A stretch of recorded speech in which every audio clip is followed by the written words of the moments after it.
From the opinion pages of the Wall Street Journal, this is Potomac Watch.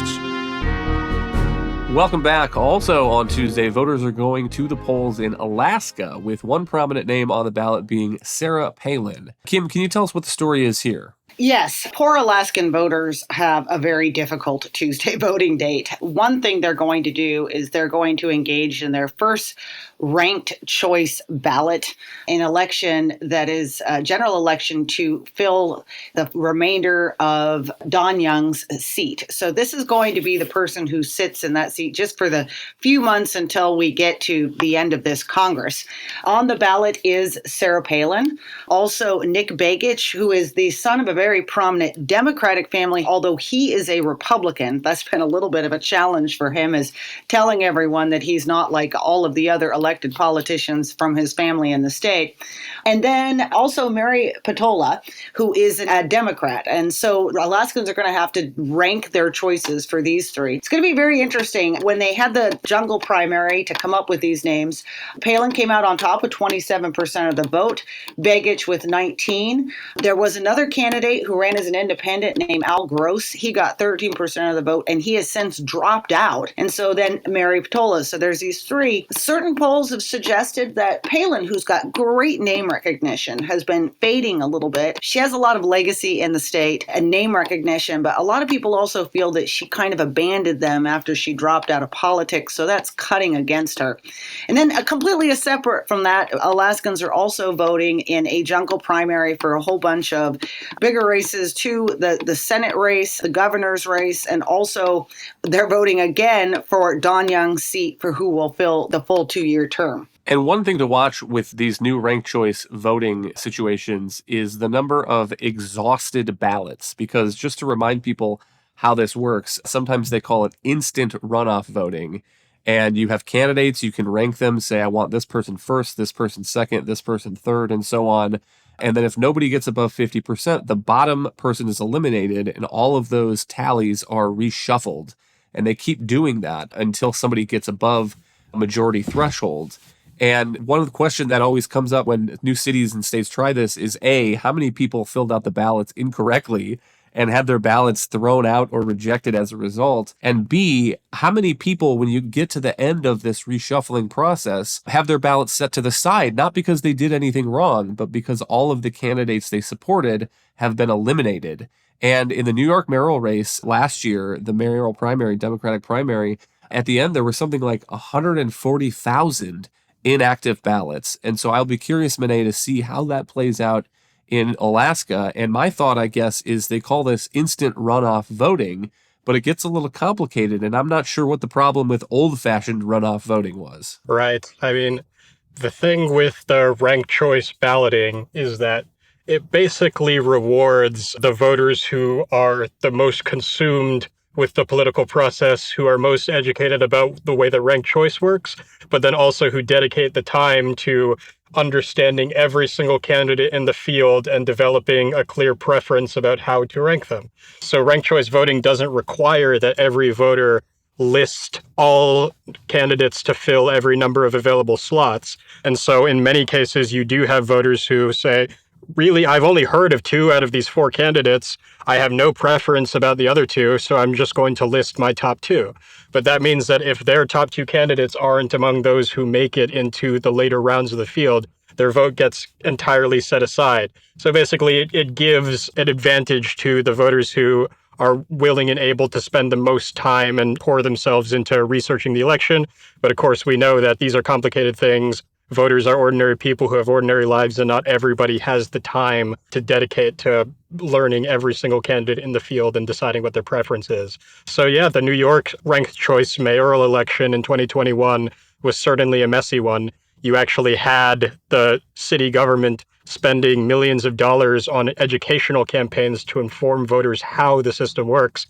And anytime you're in that territory, basically having to communicate how the election works at the same time you're conducting the election, you have to ask yourself, wouldn't it be simpler to just stick with the older system that voters understand and know that in the end, we're going to have a candidate who is chosen by the people in a very clear way, as opposed to kind of running an experiment with the way that we vote. Finally, the news in Washington Tuesday is that President Biden is signing the Inflation Reduction Act, which again is the name of this legislation that includes tax increases and climate spending and more money for the IRS. Kim, we've talked a good deal about this legislation and what's in it, but how do you think that each side is feeling as it is now getting signed into law? And I would note that the Republican Party has already cut sort of an ad based on the number of IRS agents and auditors that are likely to be hired as a result of this. Yeah, just one last thing on ranked choice voting. One other problem with this system, I just have to throw it out there because it's a bugaboo of mine,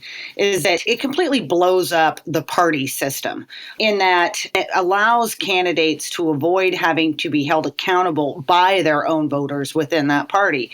A good example is Lisa Murkowski is running for re-election for the Senate race in Alaska. Because of the jungle primary, she did not have to go head-to-head with her conservative opponent, Kelly Tshibaka. She got to sort of skate through as part of all four candidates that advanced to a general election. She will likely do that. And then if she gets to the ranked choice ballot, there's a potential where a lot of Democrats will rank her highly and she'll be able to come out on top of everything. This is one of the frustrations with the systems, too. But on to Washington. The Democrats and all of the media has sold this as a pure-up win for Biden. It's a victory. Look at his legislative achievements. Democrats have something to go out and sell voters this fall. I guess so. But I think the problem from their perspective, or the political problem for them, is that Republicans are going to be out there saying that this is simply more of the awful that got us high inflation. Look, there's a whole nother tranche of spending. As you said, there are certain provisions in this bill that are already very unpopular with voters, like the idea of supersizing the IRS.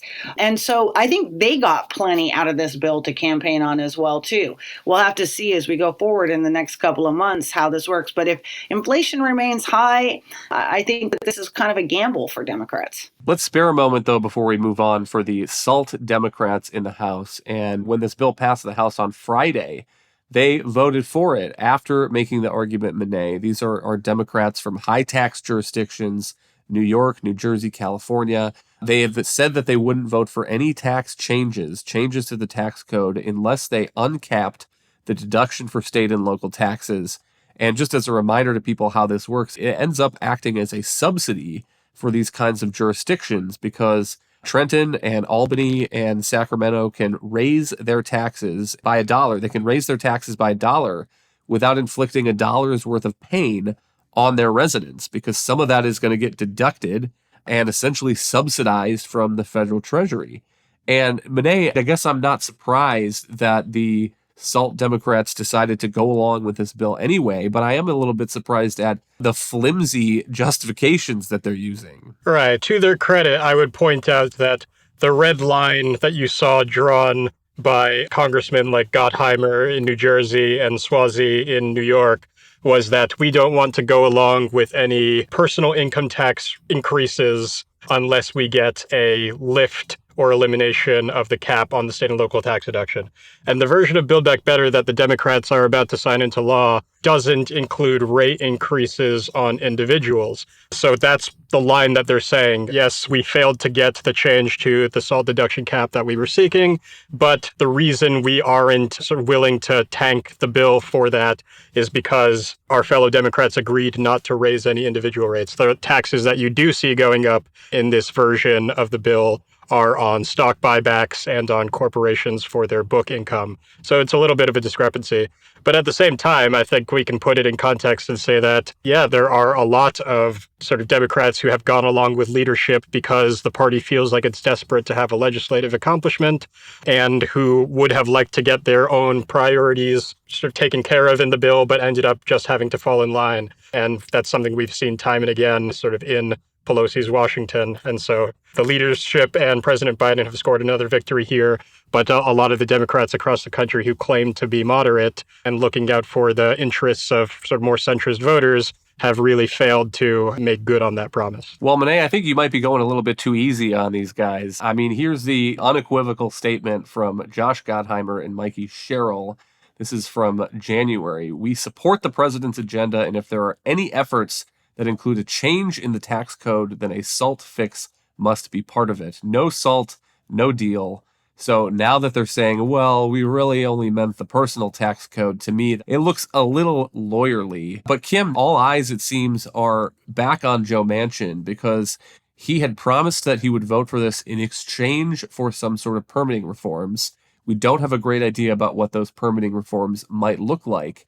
But notable to me that as soon as this Inflation Reduction Act was about to pass the House, Democrats in the House were casting doubt on any permitting reform. And here's a quote from Congressman Raul Grijalva, and he's talking to Hill. He said, "I didn't shake hands. I wasn't part of the negotiations."